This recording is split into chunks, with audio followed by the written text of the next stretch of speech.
Right. It is now 5:30, and we're going to go ahead and proceed with the RDA meeting. Welcome, everyone, and we have everybody here but Board Member Diane Cotter. She will be here, or Diane Turner. I just mixed you guys up. I'll be Rosalba Cotter now.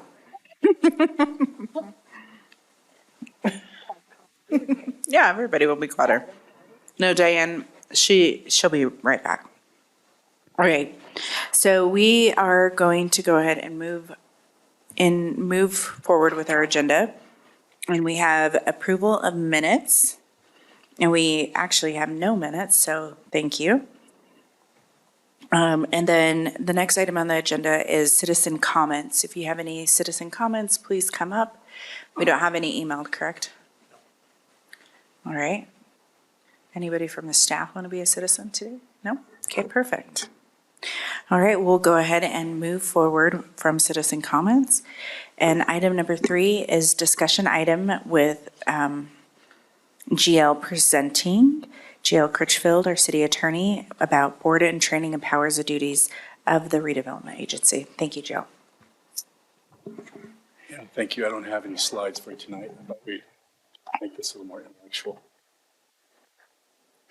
Make sure you speak into the mic, or I'm sure the mayor will let you use his microphone. Is that better? Can you hear me now?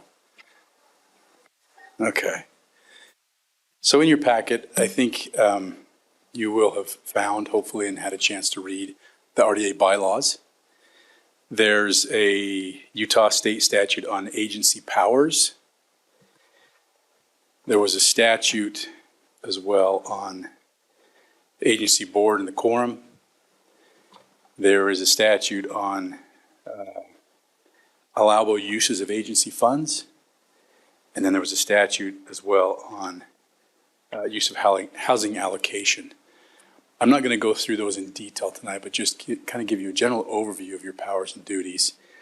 And I think it's important also to note that I'm not going to get into the details of any specific plan area, budget, anything like that. Following me, Brenda Moore will be giving you some type of report on the different areas financially, and hopefully that'll help with your understanding as well.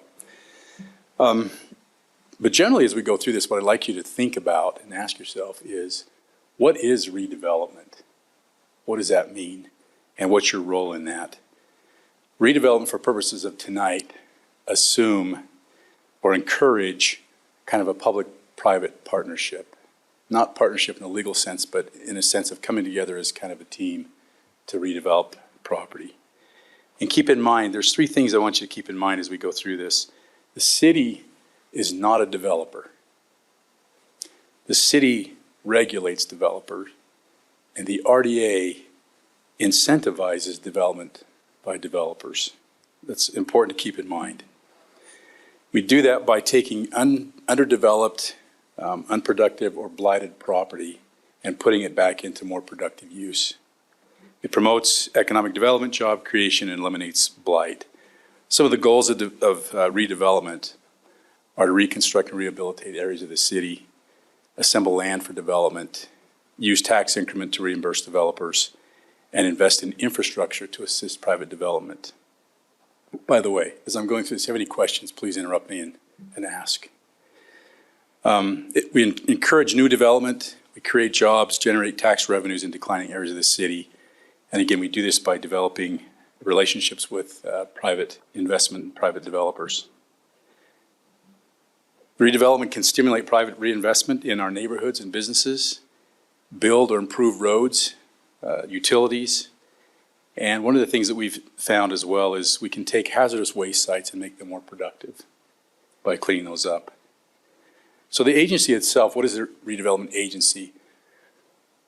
Murray passed an ordinance in 1976 creating the redevelopment agency. And with that, by state law, Operation State Law, each of you who is elected becomes a member of the board of directors. A couple reasons, I believe, for that. One is it protects the city, which created the RDA, from the city debt limit restrictions. It also helps with liability for the RDA's actions, and it's more flexible than we can be with the city. For example, there's a statute that I'll refer to throughout your tenure. It's called 1082. And essentially it talks about cities can only spend money for corporate purposes. That 1082 does not apply to RDAs, specifically by law. Another thing to keep in mind as you go through your tenure, we still call it RDA, or redevelopment agency. The law has undergone changes throughout the years. Anything new is essentially referred to as a community reinvestment agency. But throughout the state, I think most cities still refer to it as the RDA. So if you're up at the league or somewhere and you hear community reinvestment agency, it's the same thing as redevelopment agency. As I said, you sit as the governing board of the RDA, and the mayor is the executive director of the RDA. I think what that allows is to have some accountability, right? The six of you are elected officials, and if you're doing a poor job on the RDA, then you'll hear at the ballot box as a city council. So it's not like it's an independent body that isn't accountable. There is accountability there through through the city council. I want to talk a little bit about how this kind of works in real life. What will happen is someone, whether it's a member of the board, the mayor, an employee, a developer, whomever, will approach the mayor and say, hey, what about an RDA in this area? What about a project area in this area? And that'll be brought to the board, and you'll talk about it and decide if you want to look into that. And if you do, then I'll go through the process a little bit later as to how that works. But essentially, you use the resources of the city in your position as board members. We will bring you ideas, we'll bring you the resolutions and things like that, and then you make the final decision on whether you're going to have a project area or not. The RDA powers are typical for local governments. You can enter into agreements, buy and sell property, construct improvements, rehabilitate, modernize, consolidate, or remove structures. You can adopt a plan and a budget for various areas. You can assist in development of housing for use by moderate income and low income families. In addition to that, this is not something we have done very often. I can't think of a time we've done this recently. You have the ability to buy private property that you then resell to another private property owner. You have the ability, limited ability sometimes in certain circumstances, to exercise eminent domain. And then you have the power to collect the property tax increment to use in financing the redevelopment of an area. I think it's also important to know what you cannot do is the RDA does not have any taxing authority. That's left with the city. Taxing authority. So what can you do as an RDA, as we've talked about a little bit earlier? You are creating the conditions for private developers to come in and to be enticed to develop parts of the city that would not otherwise be developed. Demolishing and clearing existing structures, for example, remediating or cleaning up contaminated property is one of the things you can do. And as I said earlier, you can construct public infrastructure, streets, sidewalks, sewer, storm drain, water system, street lights. You can relocate utilities. Oftentimes those are impediments to development because of the expense.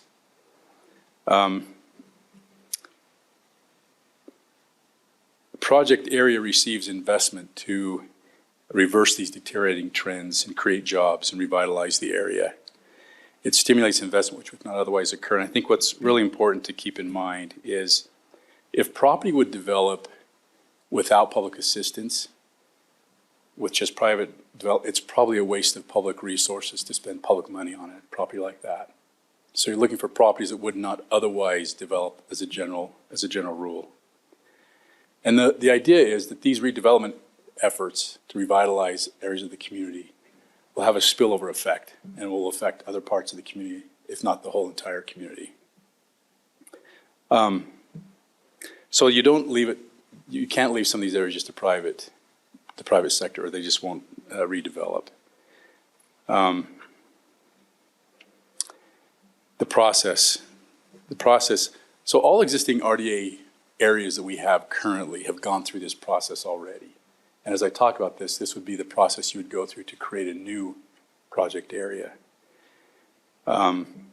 Keeping in mind that and we'll get a little bit into this later with the tax increment. You have taxing entities throughout the city, in different areas of the city, and each one could be affected depending upon where the project area is. You've got the city, obviously, Salt Lake County, the school district, South Salt Lake Valley Mosquito Abatement District, Central Valley Water District, and Covenant Improvement District. So when we talk about the taxing entities, those are the taxing entities for Murray. So the RDA adopts a survey resolution when you want to look at a project and decide if you want to create a project area. You do a survey, and by resolution, you identify the area to be studied. Then you authorize staff, basically, or who we work with, to create a draft plan for each of the areas. And then you undertake a development impediment study, which it used to be called a blight study, is now called an impediment. It's basically, if you have an impediment to development, that's what you need to identify, and then decide how you will deal with that. Impediment development, for example, the most obvious example that comes to my mind is a contaminated property. It's an impediment for a developer to come in and clean it up and add that cost to the cost of their development. Oftentimes that is prohibitive. You look like you have a question. No? Okay. You're looking attentive. Maybe that's what I should say. Okay, good. So you have to hold a hearing, an impediment development hearing, get public comment. Prior to May of 2019, you had to receive approval of the development impediment findings from the Taxing Entity Committee. Now that's handled a little bit differently. But anyway, that impediment study goes parcel by parcel to identify what the impediments are and what the cost could be.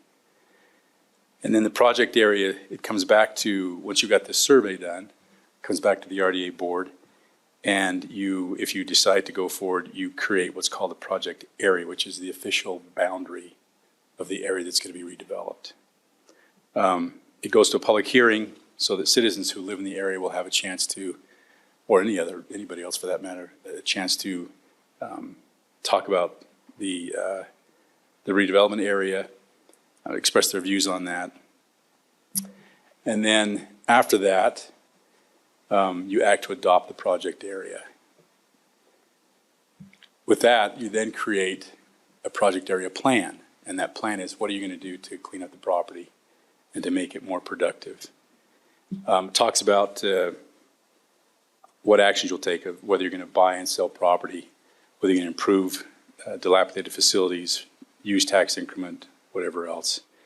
The project area plan itself describes the purposes and objectives, and again, all these areas that we have, RDA project areas, have a plan. Some are older than others, but they all have a plan, they all have a budget. You set the basic goals that you're going to try to reach, and the plan is typically pretty broad and flexible. But it must also be in harmony with the general plan that we have. It generally contains these components. It'll have a legal description and a depiction, graphic depiction of the area. It will describe the proposed actions that you're going to take and the authority and limitations for financing activities that are necessary to implement the plan. Adoption of a redevelopment plan is typically lengthy and complicated. It's probably 12 to 18 months in duration. And then the project area itself, the plan cannot exceed 25 years unless the taxing entity committees consent to go longer. The plan is adopted both by the board and by the city in public hearings. There's a lot of steps you have to go through that are mandated by state law. You would then select a project area that's either the same as the survey area, it could be smaller but it can't be greater, and then you develop a draft redevelopment plan. And that plan is circulated so that property owners, taxing entities, and public have a chance to look at it and comment on it. The RDA or representatives of the RDA consult with the taxing entities themselves. Council has a public hearing, RDA has a public hearing, the plan and the budget are adopted, and then the written budget plan sets forth basically what the RDA, what the predictions are in terms of what you think the return will be. It used to be, as I said before, that this budget had to be adopted by the taxing entity committees going forward. For us to receive tax increment, we have to have actual interlocal agreements with the taxing entities for all new project areas. It won't mean a lot to you until you realize what that actually means. It means now you're negotiating to see whether they're going to get a portion of that tax increment before the project area is completed. So it is a very big change in the law. And then, of course, I spoke earlier, there's a little bit of a window for eminent domain. As long as I've been here with the city, we have not exercised eminent domain, but there is that limited ability in some of these projects, which has to be exercised within the first 5 years of the plan. Some people will want to know what happens if you approach a citizen to buy their property. It's fair market value, assuming they'll sell to you. Our experience has been once they know that they can negotiate, it goes a little bit higher, sometimes quite a bit higher. And that experience, at least in my mind, has to do with whether we'll do eminent domain. If we won't, then you're going to pay substantially more than otherwise. Then tax increment. Let me just ask, what is tax increment? What do you understand tax increment to be? Pam, you're good at this. Okay, so when you create a plan, there's an assessment of the property within that area. That's the base value of the property. As you develop the property taxes should increase in that area. The difference between the base and the increase is the increment. So the base stays the way it is, and all the taxing entities that are entitled to that base continue to get the base.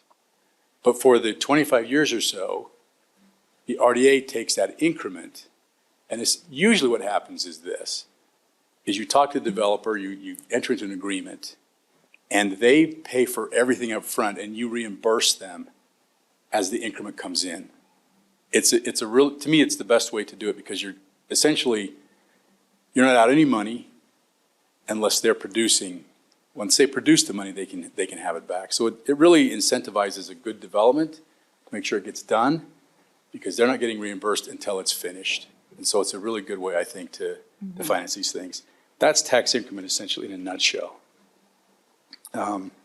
There's the possibility also to go out for bonds, but then the tax increment is what secures the bonds and pays the bonds off. And that really, in a nutshell, is RDA Law 101. Any questions?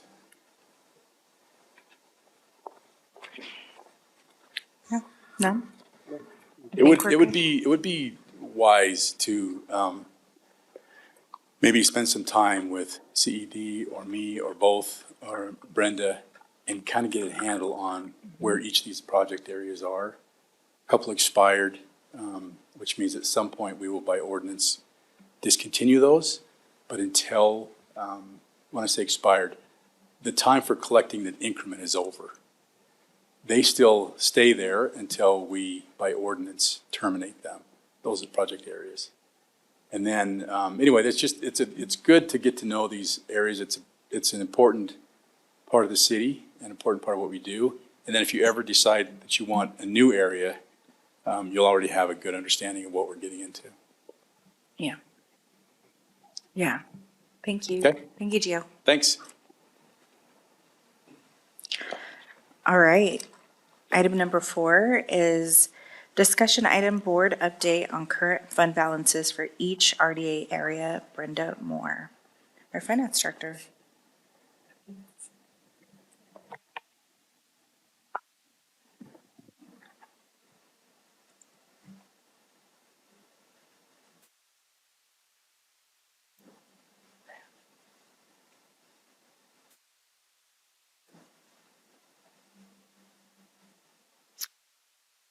Okay, so I'll just give you a quick update on all the areas.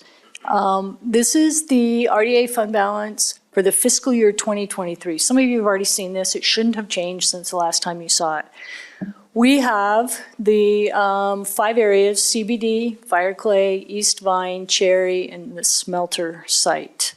I take the interest they earn and allocate it amongst the fund balances based on basically this one. I think it was the ending fund balance. You notice the negative in the CBD. That is because their low-income housing is earning a little bit of interest, but overall they have very little fund balance. So they did not earn interest last year. They actually ended up borrowing money from the others, so it pays money to Fireclay, East Vine, Cherry, and whatever. So that will solve. You'll see that in the next slide. It is getting better. So the 2 that have stopped collecting, we'll get our last payment in March, is the Cherry and the smelter site.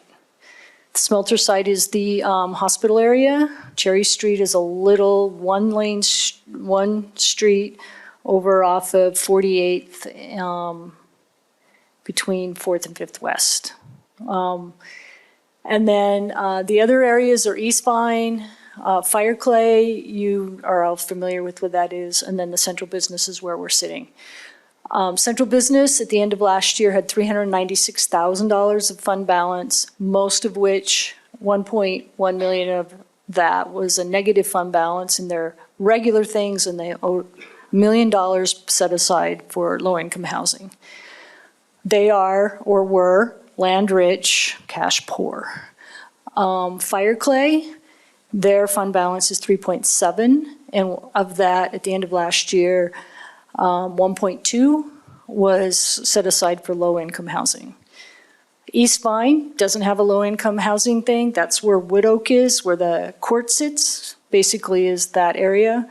So they have a fund balance of $156,000. Not a lot is happening there. Cherry Street, at the end of last year, had $299,000. And we'll see, we've done a lot of work this year out on Cherry Street. And then the smelter site was sitting at 4.1, where 980,000 of that was set aside for low-income housing. Now,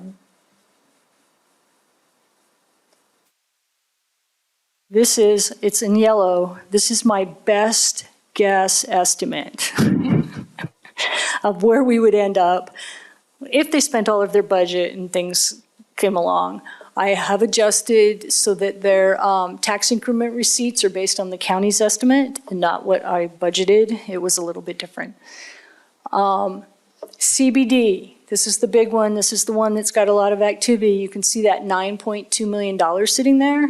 That's the sale of the property. If that goes through, you will notice they have gone from a not so good fund balance to a $9 million fund balance. And then we will need to determine how best to use that to spur economic development within the area. Fireclay. Quick question before we move on. When does that one expire again?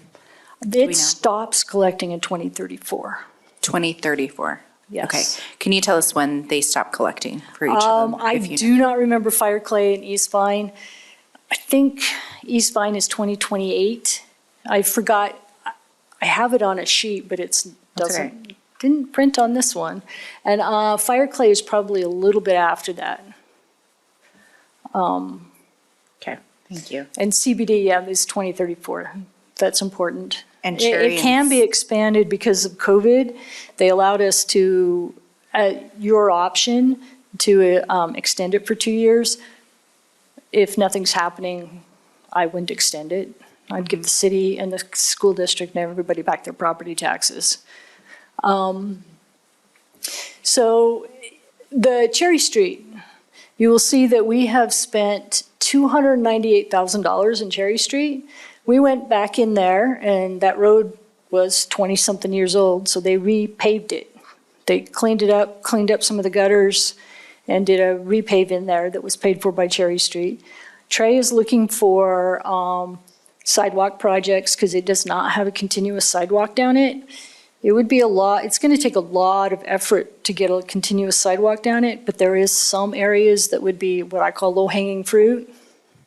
The easement's probably already there. It would be very easy, so you could make it more contiguous than it is now, which is now you pretty much have to walk in the street anywhere that hasn't redeveloped in the last 15 years. So they can make that a little more contiguous because there is a huge apartment complex going in on the other side of 48th. Wouldn't be beyond possibility that people are going to walk down that street to go to Lowe's and all of those businesses on that corner. It's only a block and a half or 2 blocks. So we are looking for projects on Cherry Street. They will stop collecting. The smelter, we have allocated a bunch of funds for the smelter to put in the LED lights. I mean, we've done a whole bunch of budget things, and if they spend it all, they'll still end up at 2.5. I think we have some ideas on what we might want to do with that. So that will be money that we will need to decide in the future what we are going to do and what would spur development in that area or make things better. Like I said, East Vine's going to have, at the end of next year, $175,000. I do have Trey looking around that area to see if there's anything that needs to be done. If any of the roads or any of the infrastructure could use some help. As that area gets older, it might be good for a redo of something. Fire clay, we are making payments to the developers. And there was one developer who did not finish one of their projects. They're not getting their increment for that, of course. But we do have developers we are reimbursing, and then we are also doing the MTAP out of there from the low-income housing funds. And we just put some bollards in there to protect one of the buildings. That's the kind of stuff that the RDA can do. And they're looking for other things that may happen. There are a few properties still left to develop. CBD, Block 1, all of those things. But we will have some funds if and when the sale of the City Hall property. Then they will have cash and they still have a bunch of land sitting around. So, is there any questions? Yes. Brenda, will you explain to me East Vine? The others I understand and, they make sense, but I've never quite understood East Vine. I get the feeling that used to be a farm. And at some point, Wood Oak wanted to come through there and to make the connections, and then there probably needed to be infrastructure. It's paying a little bit of money to water and wastewater in repaying some stuff. So I think we put some infrastructure in there in order for the stuff on the corner to develop, I think on all 4 corners. So it appears that the building that's run, the county area, whatever that group of counties is in there. And just the businesses that our court's in. I don't know exactly what they did, but they completed all those streets and made that nice intersection and put some infrastructure in. Right now, it's not doing anything. It's collecting the increment. Maybe Doug knows. He always knows. He was here. I know, that's true. Yeah, I'm one of the few that was here when that was created. When that was created, there at one time it was the old Highland Dairy, which had a lot of old buildings and underground concrete that they used to store the milk and things like that. And the thought was, by creating an RDA there, which is where the cemetery is now, is that there would be a lot of costs that would be associated with demolition and cleaning up the old Highland Dairy manufacturing plant. What ultimately ended up happening, though, is that the city bought a lot of that land for the cemetery expansion, and it didn't end up being a place where people could develop because we put the cemetery on a lot of that property. So as Brenda indicated, there hasn't been a lot of needs in that area. There has been some development there. The Salt Lake County Health Department has built, but they didn't need any help from the city. Of course, they're a public entity as well. And so that's how it came about, and that was the thinking, but there's just not a lot of need in that area for spending that money. Isn't there the empty space that Mike Todd owns now? I don't think the Is that a part of it? RDA area goes down to that property. It's mostly where the court office buildings are, where the cemetery is, across the street where the environmental health building is. I think there was one small development just to the south of the environmental health building that put in kind of a strip development there. Yeah, the commercial strip.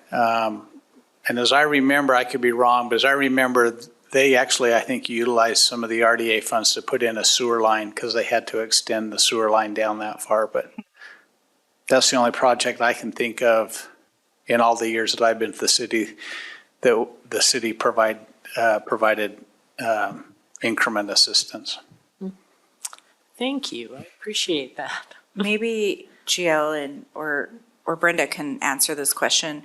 When we do have an RDA, we don't want to put development in like a cemetery where we're not generating revenue. Is that correct? Is that, I mean, That in ultimately- general, what you want your RDA to do is spur either additional property tax through housing or clean up a piece of property, put an office building there, put a hospital on top of it. Not all of the hospital is tax exempt.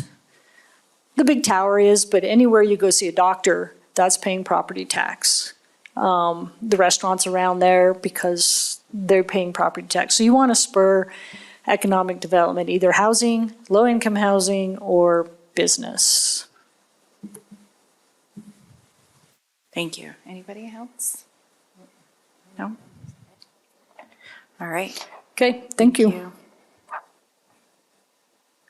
All right. I will invite Phil and or Zach to give us a project update. Thank you. We have a few project updates for you. First of all, we have received the final draft, the final report of the Downtown Strategic Plan. And the process for adoption of that will be, once staff has completely reviewed it, it will be agended for the MCCD committee to look at, go over, and hopefully approve. Then it will go to Planning Commission for their approval, and then it will come to City Council for your approval as City Council.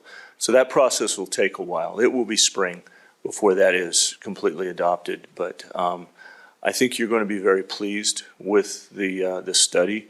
The consultants listened, and they took to heart what the public and staff was saying, and we're real excited about the final product. NeighborWorks, I mentioned earlier in Committee of the Whole that we are working on a new contract, and we don't anticipate any issues with that. That will hopefully be forthcoming to you maybe as soon as the next month. And also, we have reached out to NeighborWorks for recommendations for property maintenance contractors, namely with the Townsend House and even the chapel or the little Cahoon House. As we start to look at those, at preserving those, the Townsend House in particular desperately needs some work, and they're experienced in working with these contractors that work on these types of houses, and so we're optimistic that we'll have some contractors working sooner than later on those facilities. We are also talking to consultants, just getting an idea for the historic plaza that has been proposed with the mansion, the Townsend House, and the Cahoon House.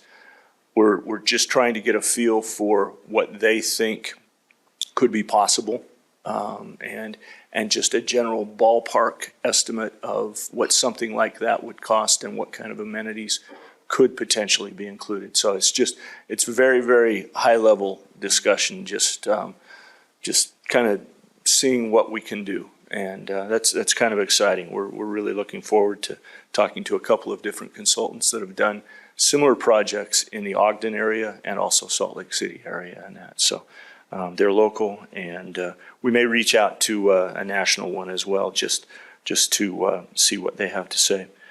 The chapel, we have surveying and engineering going on right now in anticipation of one of these days potentially selling that facility. But we need to get the parcels and the lot all identified. And so that is ongoing. That will take probably another 6 weeks before that is finished. Then we'll get an idea of the property to go with that. And as I said earlier, MTAP, we have 75 people currently enrolled, and we're waiting on those new cards and adding people. So it's a busy time right now, but we're excited with these projects. Do you have any questions? Okay. Anyone? Diane? I appreciate the progress. So it's nice. For so long, we were just kind of on a holding pattern. And What's now exciting for us too. we're The really- staff is really motivated to make Yeah. some good progress, and so So- I'm impatient, I should say. That's the most. Me too. It's the most difficult thing for me without an intensive planning background coming into something like this. Planning is planning. It's out there. It's in the future. It's making plans. And, that can be frustrating for someone that kind of comes from the outside a little bit. But as I said, I've got a great staff that keeps me grounded, and they say, there's steps. You got to do this. You got to do this. You got to do this. And Can't we'll- just go right. no, we'll make sure we do it right, but we will make progress. Yeah, thank you. Thank you. Appreciate it. Thank you, everyone. Thank you, guys. All right, with that, we are adjourned till 6:30. Thank you.